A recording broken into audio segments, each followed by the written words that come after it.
I wish. I wish. She's going to say it. Say what? You shut up. Listen, she's going to say the word. I can bear it no longer.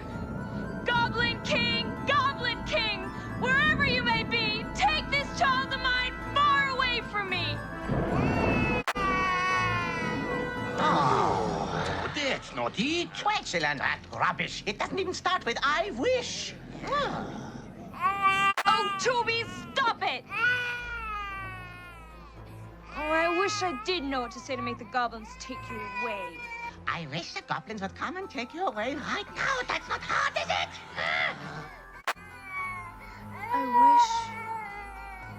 I wish. Did you say it? Shut up!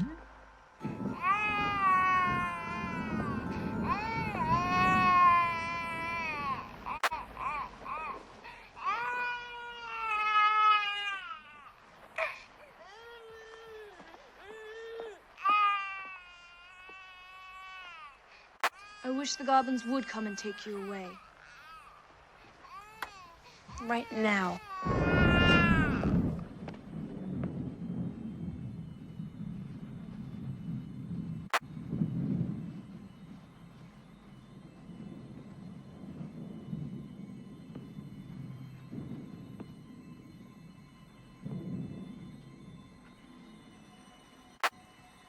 Toby? Toby? Are you all right?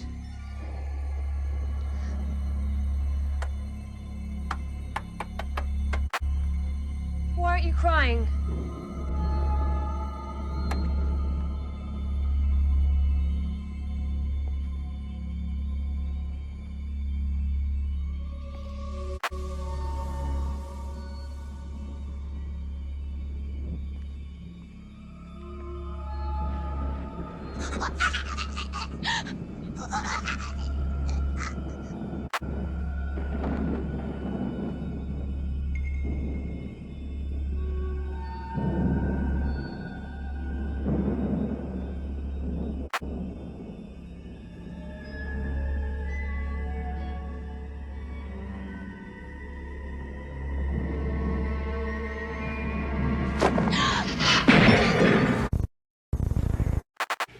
I want to do a review of Jim Henson's Labyrinth. It's an excellent example of how you make a covenant with dark forces and evil.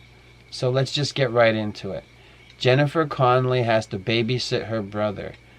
So she's in ward of her brother. Her parents are going out for the evening. She doesn't want to watch him.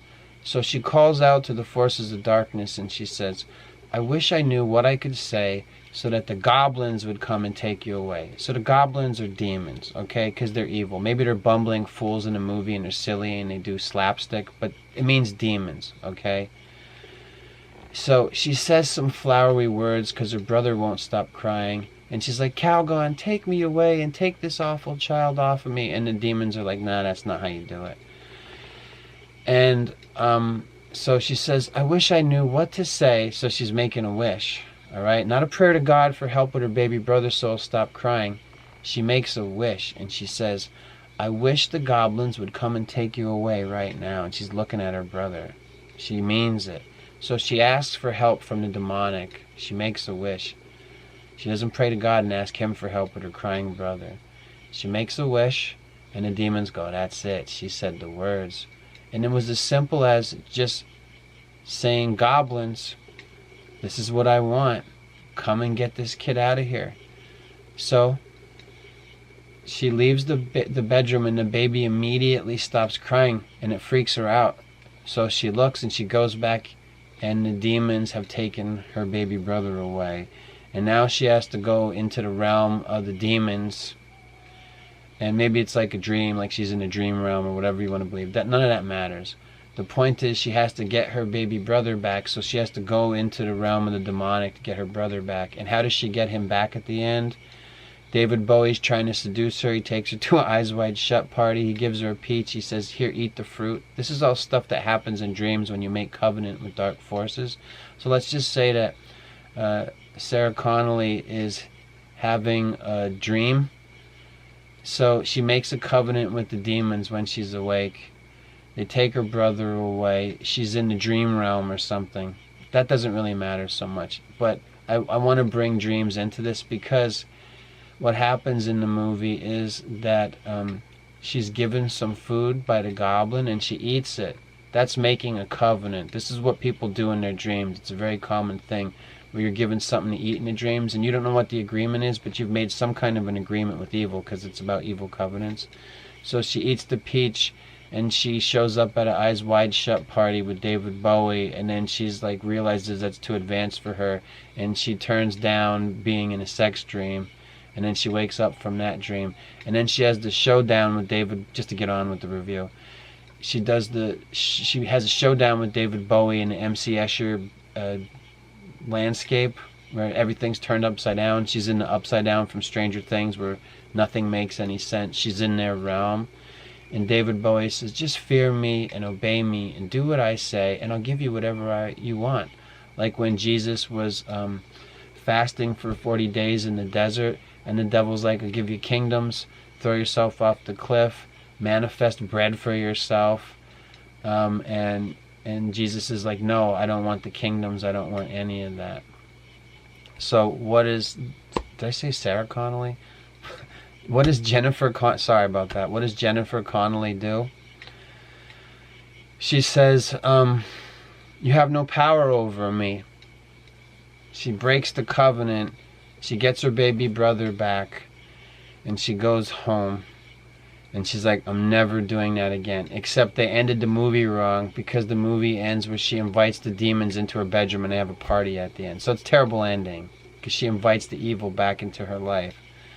But it's a good example of how you make evil covenants. And this video doesn't need to be any longer than that.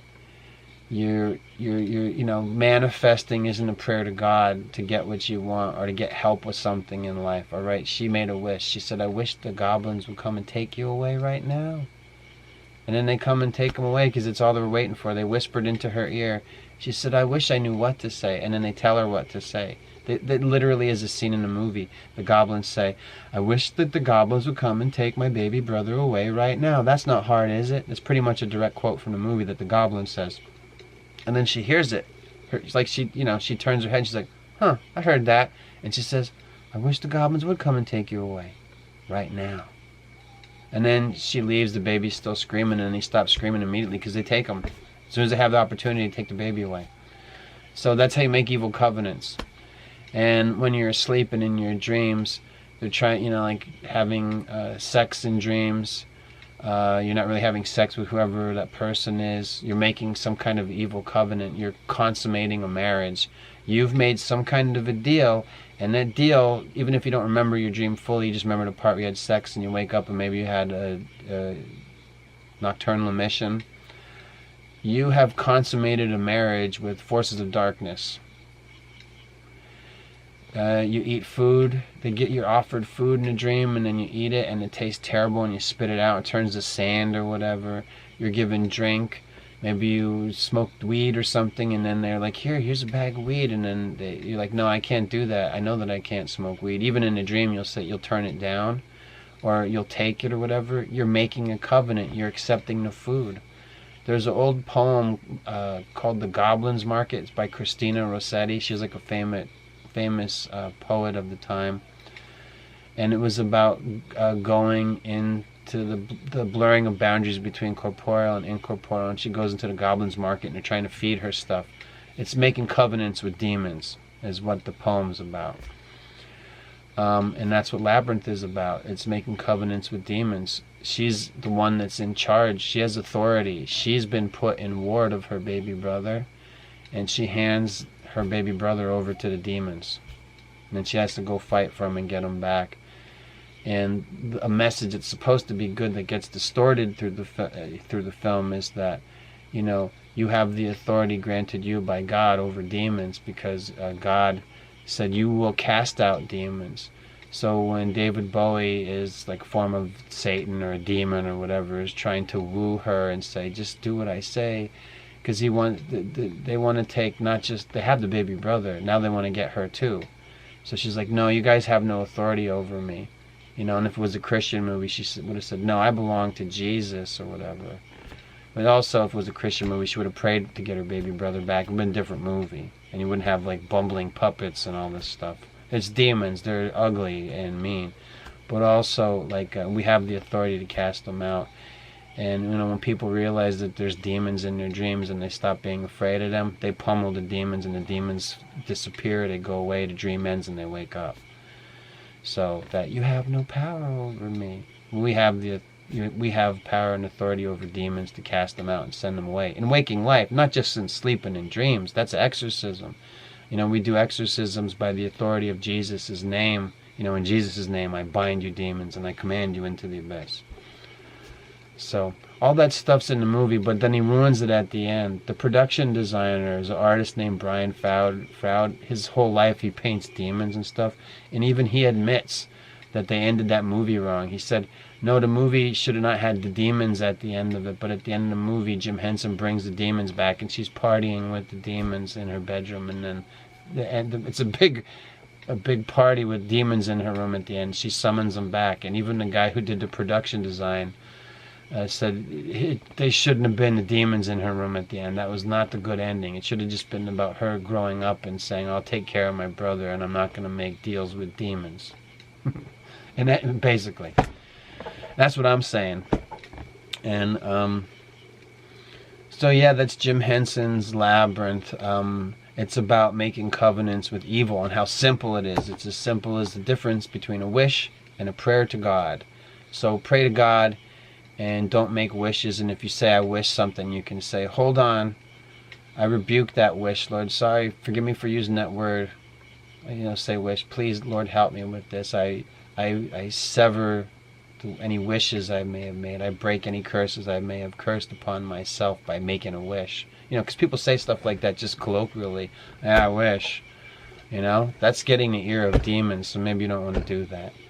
And maybe you don't want to take everything so extreme. And you don't have to, like, always correct people if they say wish or something. They're not, you know, like, if it's just, like, an offhanded comment, then they're probably going to be all right, if I may be so bold. But I wanted to talk about Labyrinth with Jennifer Connelly, not Sarah Connelly.